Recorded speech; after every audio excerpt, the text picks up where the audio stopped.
Hi, it's starting to look like Christmas here at the Conkle Library, and so I'm going to read The Polar Express. Maybe you've heard of the movie, but it was a book first.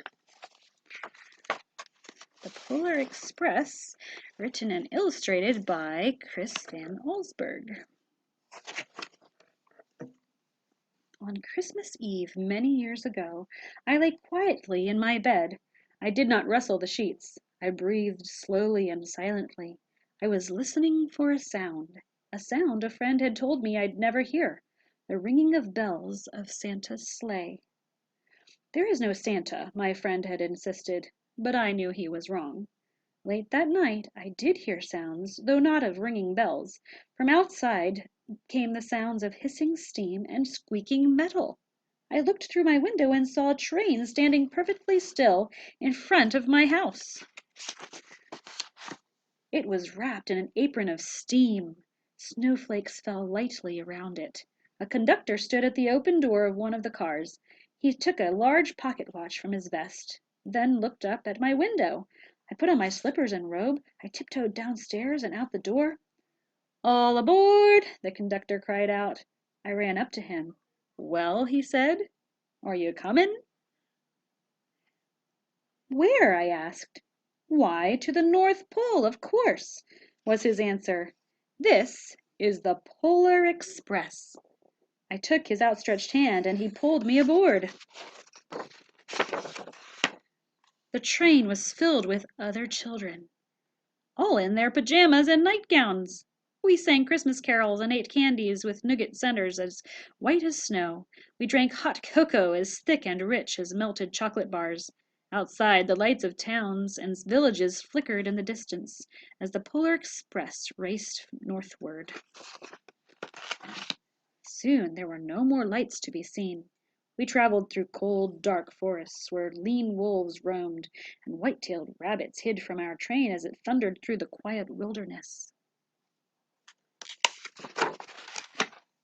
We climbed mountains so high it seemed as if we would scrape the moon, but the Polar Express never slowed down. Faster and faster we ran along, rolling over peaks and through valleys like a car on a roller coaster. The mountains turned into hills, the hills to snow-covered plains. We crossed a barren desert of ice, the great polar ice cap. Lights appeared in the distance. They looked like the lights of a strange ocean liner sailing on a frozen sea.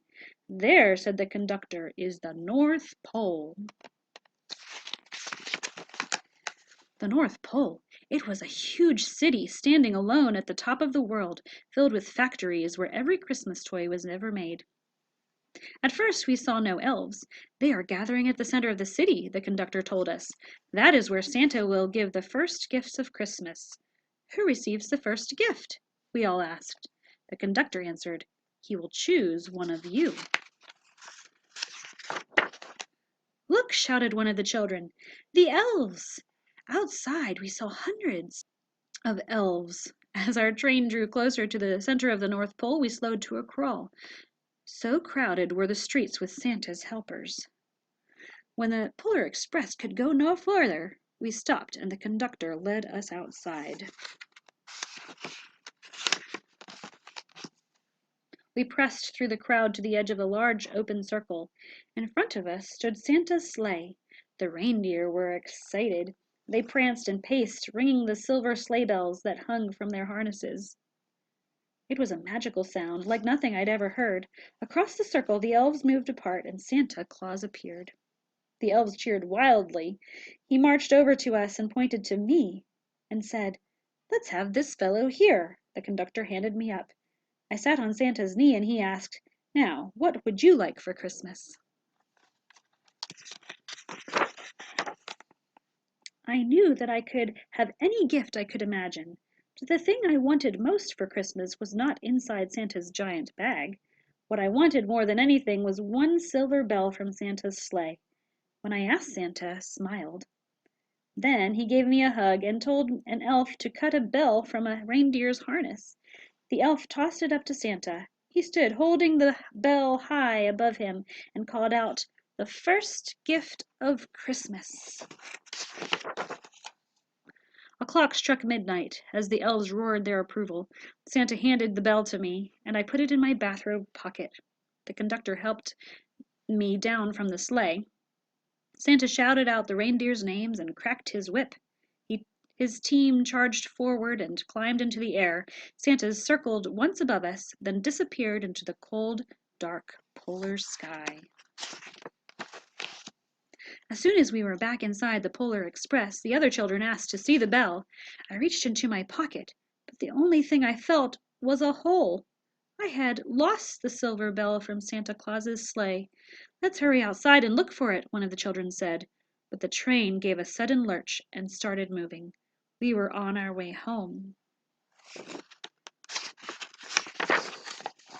It broke my heart to lose the bell. When the train reached my house, I sadly left the other children. I stood at my doorway and waved goodbye. The conductor said something from the moving train, but I couldn't hear him. "What?" I yelled out. He cupped his hands around his mouth. "Merry Christmas!" he shouted. The Polar Express let out a loud blast from its whistle and sped away. On Christmas morning, my little sister Sarah and I opened our presents. When it looked as if everything had been unwrapped, Sarah found one last small box behind the tree.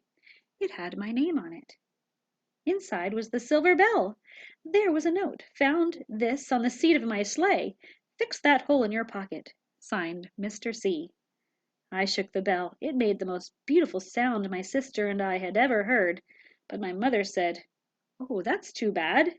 "Yes," said my father, "it's broken." When I'd shaken the bell, my parents had not heard a sound. At one time, most of my friends could hear the bell, but as years passed, it fell silent for all of them. Even Sarah found one Christmas that she could no longer hear its sweet sound. Though I have grown old, the bell still rings for me as it does for all who truly believe. I hope you had fun imagining a trip to the North Pole on the Polar Express. Maybe you can come to the library and get some graham crackers and we'll make a train that we can decorate with candy like a gingerbread house.